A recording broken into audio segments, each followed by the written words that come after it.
Good afternoon. Let me start by selfishly just saying to my son Chance, who had his first day of school today, good luck in your first day of class, and to all the kids that are starting this week. Offensively, we are making really, really good progress, and I was really happy, especially today, with kind of the stride that we made with our consistency, and that's really the battle. At this time of year, only 5 practices in.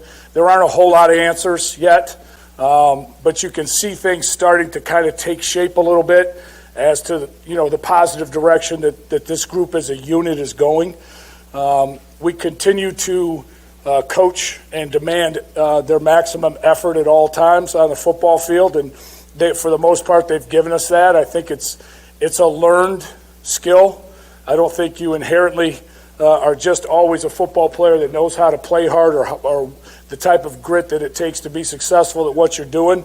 Sometimes you have to be shown and taught and continue as a skill that gets developed over time. And we've gotten better and better at that, but we need to continue to build that. And really it comes down to what we're trying to build with our unit as much as anything is the trust, love, and respect amongst each other in that locker room. And what that leads to is a cohesion that's unbreakable. And we want to be unbreakable as an offensive unit. We want to be resilient when times are tough, and we want to be resilient when times are good, so that we can kind of next play mentality ourselves into being the type of offense that we want to be. So there's positive things going on. It's too early to give you a whole lot of answers, although I know you're going to ask for them, and that's your job, and that's cool. But the reality of the situation is things are trending really well. I'm proud of the effort that the kids are giving every day, and I think we continue to make progress towards getting ready for game 1. So with that, I'll answer your questions if I can. Hey, Coach. Jacques Doucet, WAFB-TV here in Baton Rouge. What are your thoughts on throwing the ball to the running backs as receivers, and what do you think of Amory and Cain and some of those guys? Yeah, I mean, they are going to be a big piece of what we do.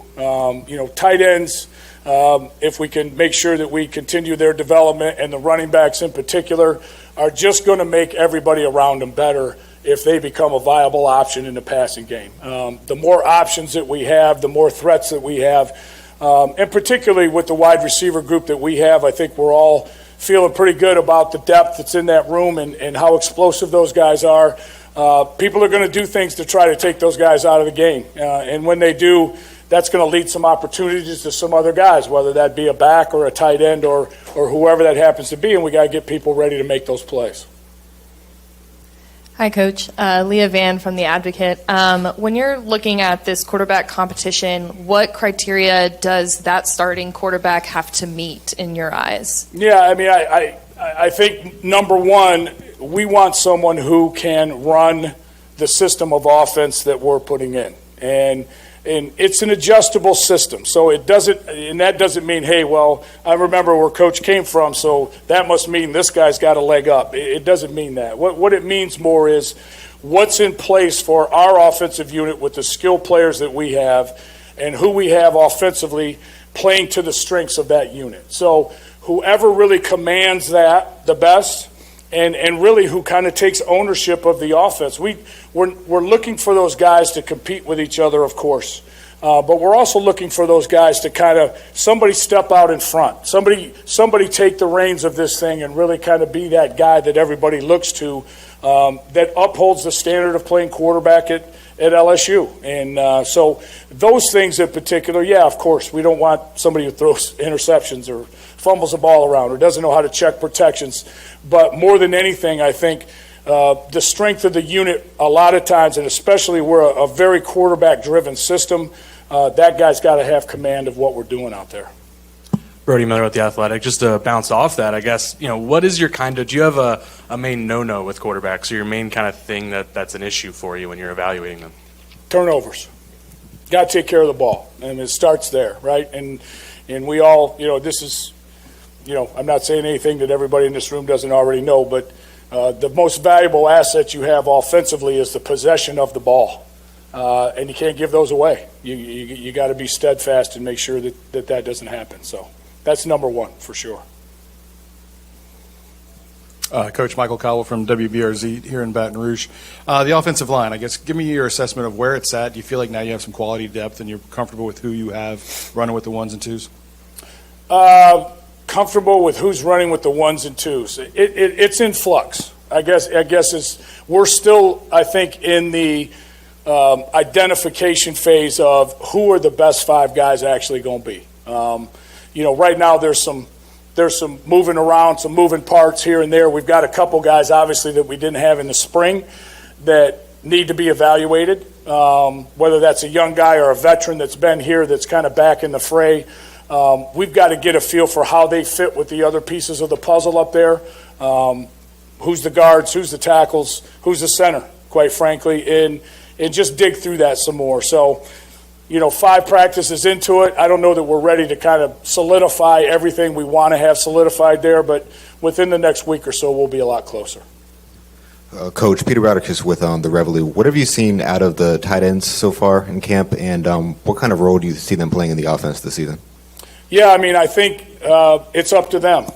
So, roles within offenses are earned by consistent play and playing to the standard that's necessary to be successful. So they have as much opportunity as any of the wide receivers or any of the running backs or anybody else to earn themselves a role within our offense.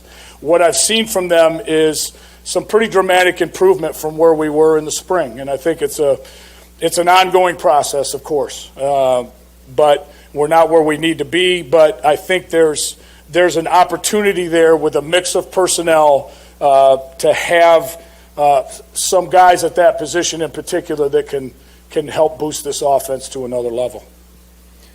Coach, with you having a background coaching offensive line at times, does it speed up practice in terms of your productivity when you and Brad Davis are working together and talking things over and moving guys around? So it's probably not a whole lot of fun being the offensive line coach when the offensive coordinator used to coach the position. No, Brad is fantastic. He certainly doesn't need any help from me. But I think it does help the process of evaluation and making sure we got the right guys in the right spots just from years of doing it more than anything else.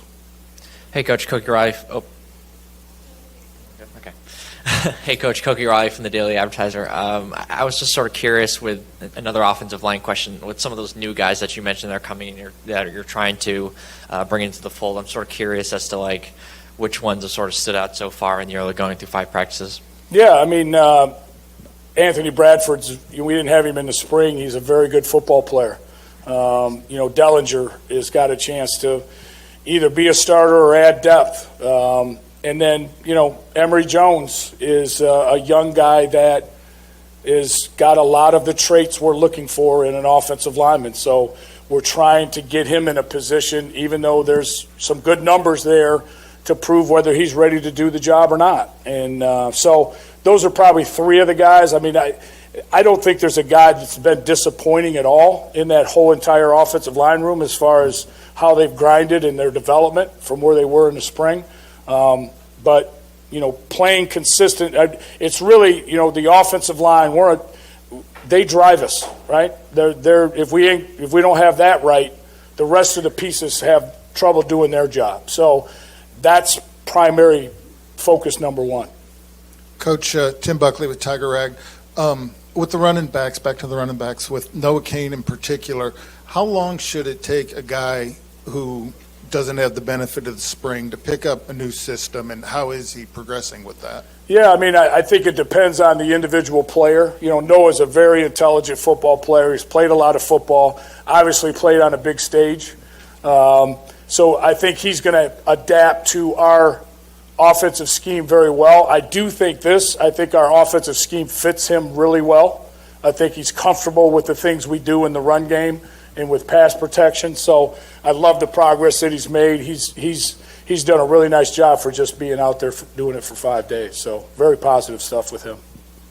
Hey, Coach, Glenn West with Go247. Just, is there a point this fall where you guys would ideally like this quarterback thing to kind of get settled and just kind of let the Yes. No, I'm just kidding. But yes, absolutely. I mean, there comes a line of demarcation of, we've got to get ready to win game one, and who gives us the best opportunity to do that. We're not, as you know, anywhere close to that yet, but, those decisions will be made by Coach Kelly, obviously, when the cutoff happens, and hopefully it's an easy decision. Maybe somebody actually really separated themselves enough where it's so obvious that the decision happens sooner. Maybe there's two guys that are just battling each other, and it's awesome. You know what I mean? Maybe there's three. The more the merrier at times, but we also got to get ready to play the season and get ready to win football games. Hey, Coach. Josh Sibley with One Team, One Pod. With this younger O-line, how much do you think a mobile quarterback is necessary, and how much do you change your play calling between quarterbacks? Yeah. I don't know how much the play calling in particular would change. Maybe some of the options off the plays would change is from a play calling standpoint. I think mobility is a key anytime at the quarterback position, especially when you're playing against some of the dynamic athletes that there are up front in SEC defenses. So that's always, I think, a good thing to have, but I don't think it's necessarily the defining thing that's going to make the decision. Mike Wilson, Alexander from The Advocate. When it comes to Jaden Daniels specifically, Brian Kelly said kind of at the end of the spring that y'all had adjusted his footwork since coming from Arizona State. How much of a change was that for him? And is it something that he seems more comfortable with now? Well, I don't think it's finished yet. You know what I mean? It says, the old saying is it takes, 10,000 reps to master a skill. We've been dinking with his footwork a little bit here through the spring and then through fall camp in the summer. And I doubt if he's probably got 10,000 reps at it yet. So, it's an ongoing process. I think what we're trying to garner from getting his lower body right is really the consistency necessary to throw the ball and a little bit more accurately. And Coach Kelly and Coach Sloan are all over that. So that's kind of their department.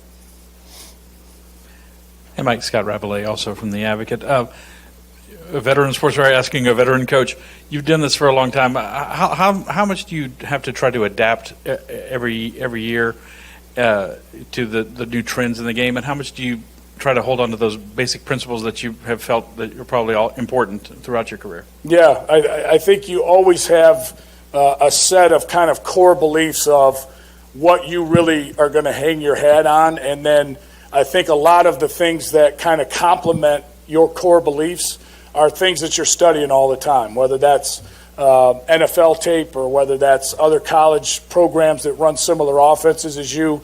I don't really care where the idea comes from. If it's going to benefit our football team and make our offense a little more dynamic, we're going to borrow it. Yes. Hi, Coach. You said this in the spring that the offense is flexible for all the different types of quarterbacks. What makes this offense so easy to adjust for all the different styles of quarterbacks that you have in that room right now? I think that at its core, it's a quarterback-driven offense, which means they're all learning how to drive the offense, whether that – and I think when people think of, okay, how adaptable is the offense? Well, they look back at maybe what we did a little bit at Cincinnati, where we were a little bit more of a read zone team and did some things like that. And people may not believe that all four of the quarterbacks that are battling it out right now have the ability to do that. So how, you know what I mean? That kind of thing. When really what I mean by that as much as anything is that if read zone didn't happen to be a part of what we were doing, it won't greatly alter the fact that the offense is going to be driven by the quarterback from whether the protection is set right, whether the plays are adjusted at the line of scrimmage, how many audibles we use, and all those types of things. We have all that kind of as piece of our playbook that we can implement depending on who that guy ends up being. BK said that you would have some kind of involvement in the decision-making ultimately for who the quarterback is. And I was wondering, is that more of a personal comfort or a trust that whoever is out there is going to understand the playbook? What would be your weighing factor when making a decision as far as like a personal choice as far as who that might be? And then if I can sneak a second one in there, we haven't really talked about the receivers. Is that just the luxury of kind of the talent and kind of the known quantity that they are? Yeah, you guys are bored with the receivers. You don't want to talk about the receivers. No, I mean, whoever gives us the best chance, whoever I believe gives us the best chance to win at quarterback, get my vote as the quarterback. Receiver-wise, I think those guys are doing an incredible job. I think they continue to kind of refine the little things. I think we all know they run really fast and they catch really well, but transitioning in and out of cuts and different aspects and kind of the inside deal of playing the wide receiver position, Coach Hankton, I believe, is really doing a great job with kind of bringing those guys to the next level with their overall game and not just being able to, do the things that we know God gave them the ability to do. Coach Kelly said there wouldn't be any separation in the quarterback to maybe the 7th practice or something like that, which I guess might be Thursday or whatnot, because you were going to get to be 3rd down. He put a number on it. Something like that, 6th or 7th practice. Is that because you're doing 3rd down, you're seeing who can make the clutch throws on a 3rd and 5, 3rd and 10? I mean, are those the important things that will cause a separation? I mean, it'll help for sure. And it's really, and listen, just so we're all kind of on the same page, this is a complete evaluation as we can make. This is leadership. This is knowledge of the offense. This is making the plays that are there to be made. This is making the clutch throw. This is, protecting the football. It's kind of all encompassing. There's not going to be one thing that goes, okay, boom, it's over. That guy did this or did that. That's going to make the final decision. It's going to be really a comprehensive approach to the evaluation. Appreciate it.